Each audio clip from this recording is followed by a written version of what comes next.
welcome back to CMU News. I'm your co-host, Berkeley. And I'm Craig Shacklett. And we are so glad you are back as we bring you the latest and the greatest news in the gambling world. So let's get rolling.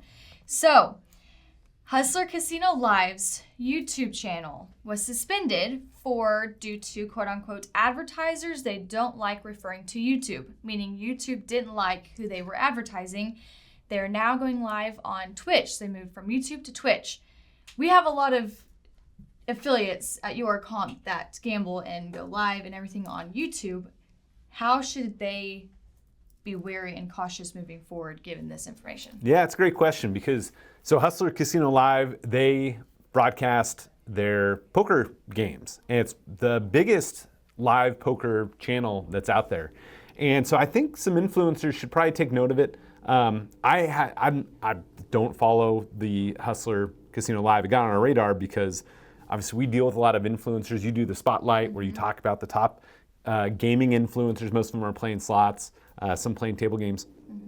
But what the Hustler Casino executive is implying by saying, hey, they took us off because of certain advertisers that YouTube didn't like, that could potentially affect some of our influencers because I would guess, from what I've seen, that they were promoting online poker sites, which may or may not be legal in many jurisdictions in the U.S. And so that's probably what YouTube said, you can't do that anymore. Maybe there's other stuff like crypto scams or who knows what they're promoting. If you saw it, if you follow them, maybe you could say what you think. But I think it is something that influencers should be wary of. Just make sure that, because if they're going to suspend the biggest gaming site, I mean, they get 10,000, 30,000 sometimes concurrent live viewers. So it's a heavyweight channel. So if YouTube took the extreme step of blocking that channel temporarily, I think all influencers should take note of, what advertising were they doing, and maybe we should be wary and not make sure we're not crossing any boundaries that YouTube might smack us down for. Yes, absolutely. Always good to be in the know and know what's going on in your related field. So good to be aware of that and mindful of that. But moving on, some Las Vegas related content. UFC 306 was at the Sphere. They broke the revenue record for UFC with $22 million. Craig, what do you think about that? I think that's a lot of money, $22 million. The attendance at the Sphere was 16,024. That's how many tickets. Now, I did not do this math in my head, but I used a calculator. That comes out to $1,372 per ticket, which that's a lot of revenue. So I'm guessing, I can't imagine that every single ticket on average costs that much. Obviously, ringside seats are going to be a lot more expensive. But I wonder if that counts the $25 beers people are buying and the $30 nachos, whatever. Right. But still, that is a hefty amount of money per person walking in the door.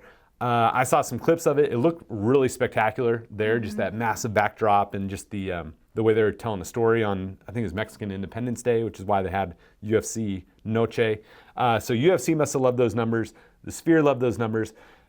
Unfortunately, or fortunately, depending on your preference, UFC won't be back there for several years because they have an exclusive contract with MGM in Las Vegas. So MGM did Dana White a favor. He said, hey, we want to do this at the Sphere. They let him out of the contract for this one event, but further events until this contract is up will be at MGM. But it is interesting. I think it's promising for the Sphere how well this event went. Again, $22 million from 16,000 people.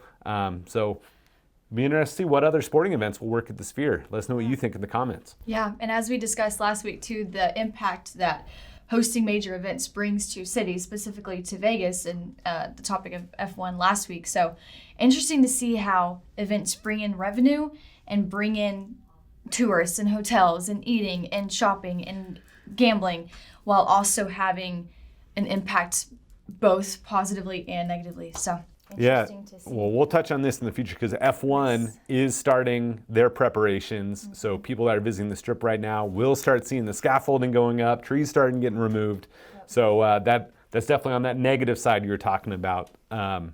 So that remains to be seen, and we will see you actually at G2E in October. So we'll report live from there, let you know how the Strip is looking in preparation of F1. All right, everybody. Thank you so much. Thank you. We'll see you next week.